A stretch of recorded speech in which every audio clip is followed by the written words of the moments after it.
all started when I was 14, and I was scouted actually at this beauty school, and they told me, you're going to be the next big supermodel.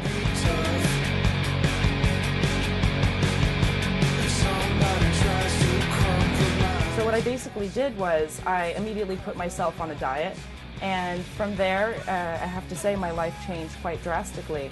I would do, up to 8-hour workouts, multiple days in a row, exercising definitely every day, and only eating lettuce, vegetables. I mean, that was my diet for about 3 years. And I did this to the point where I got so ill that it became difficult to walk. And I remember knowing at that point that I had to make a change. It actually took me getting an eating disorder, and I believe, almost losing my life, for me to realize that this was not, even though I'm supposed to be modeling, but this isn't the right direction and the right way to do it. And after a year of modeling later on, I made the decision that I have to change my life. I have to become who I'm meant to be happy with who I am naturally, to gain success not only in modeling, but in life.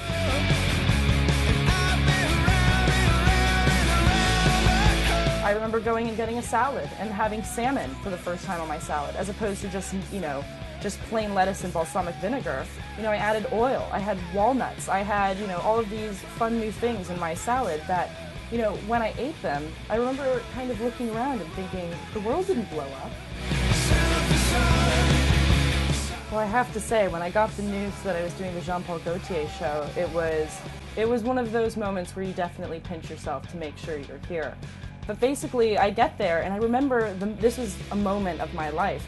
I remember him sewing these flowers on me, all over this beautiful dress that was just for me.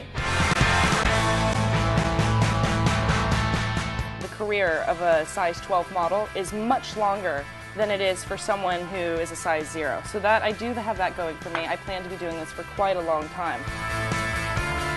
I would love to design clothes. I think that, designing clothes for all different types of, sizes and shapes would be a goal of mine, because I don't think that there's enough, brands that I think represent a curvier girl. And I think that it would be great to do something along those lines. And I don't care as long as you say, and I don't care as long as we swear, and I don't care as long as you say.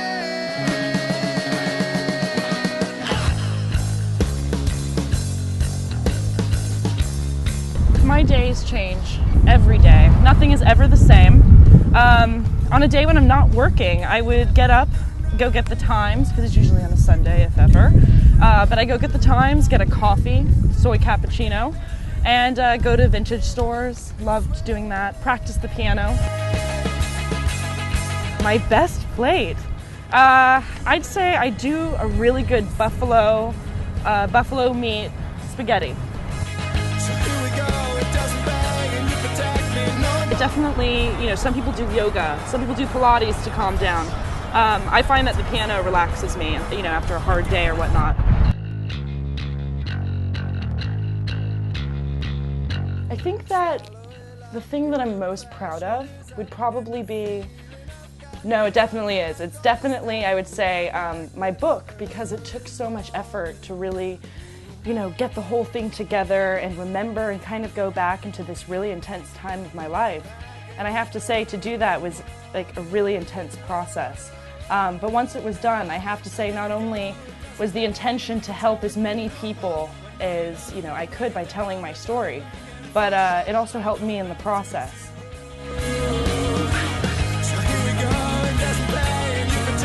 It's called Hungry, and it came out a few months ago, and it's basically how I came into modeling, how I recovered from an eating disorder, and how I've found happiness in, all parts of my life.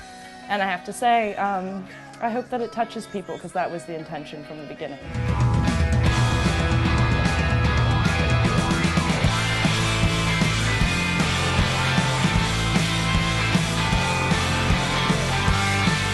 I've never lost the dream. I want to model. That's what I want to do. That's what I love. And I'm not going to compromise who I am to do it, but I'm going to keep my drive. And, you know, I'm going to change people's minds. And I think that fashion is going in the right direction. I think that, you know, they're definitely changing. You know, diversity is becoming, you know, what is beautiful. Feed my ETL, watch it grow and grow, get you off my tracks. I feel high as a night on top.